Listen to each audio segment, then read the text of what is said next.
Hey, Coach, thanks always for joining us every single week. Coming off this last week, you're finally seeing some results for all of your hard work in the gym with your team. First played Arkansas and then Bethany. You both got a loss and then a win. What did you learn from those two games this past week? Well, we learned that we're making progress, for sure. We went on the road the other day against Arkansas, played them in Little Rock, but that didn't change the environment much. They still had about 13,000 people there. It was a great atmosphere.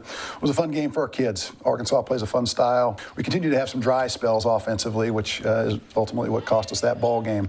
But like the way we went in there and competed and then bounced back. We had a quick turnaround. We traveled back on Sunday and played Bethany on Monday. And had a stretch in the second half where we really popped that game open. We got 7 straight stops, and we're going to continue. We've got to get better offensively, but if we can defend like that and give ourselves a chance every night, 7 straight stops will typically lead to a pretty good stretch. So with that rough start of 5 straight losses, obviously they were difficult teams, but now you guys have won 4 of your last 6. What is clicking? Is it just the time and the chemistry? I think it's a combination. Yeah, the schedule was pretty tough right out of the gates there. Played some real talented teams, road games, those types of things. But yeah, I think we're making progress. We're figuring some things out in terms of our roles, individual roles. We know we have to be a good defensive team. So it's been a little bit of a challenge offensively, but as we continue to define our roles and play to our strengths, we're getting better results. We're cutting down on turnovers. We're making better plays. Guys are starting to become more comfortable. Anytime you get real specific with roles, then guys are more comfortable, and I think we're getting to that point. So against Bethany, Javon Jackson, Keaton Wallace, they each had 23 points. You can count on those sophomore duos, right? Yeah. But 5 guys had double digits. Who are you seeing that maybe the stats don't tell the full story that are really contributing?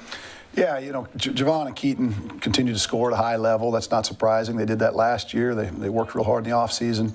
But we need a 3rd, 4th scorer to step up. Giovanni DeNicolau has been a key guy for us the last couple of years. He's starting to play a little better here lately. Nick Allen was in double figures. He's a key guy for us. He's an undersized center. When he can pop out and knock down 1 or 2 threes a game, that really helps our spacing. Byron Fronin is a guy that just typically goes in there and gets rebounds and scores very, very high percentage. So we need 1 or 2 of those guys to step up every game to give us that 3rd or 4th scorer to go along with our real talented guard duo.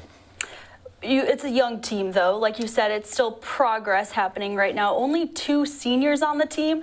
How is your coaching different, coaching a younger team rather than a veteran team? We're an interesting balance in that regard because, like you said, we only have 2 seniors, but we do have some juniors that have played huge roles. They've been in our program now, going on their 3rd year.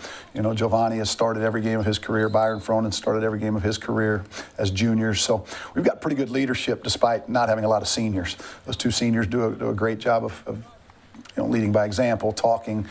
Nick Allen and Toby Van Rye bring the energy every day to practice. But it's a process to bring in the new guys as well. The guys coming off the bench are new players. One's a junior college transfer.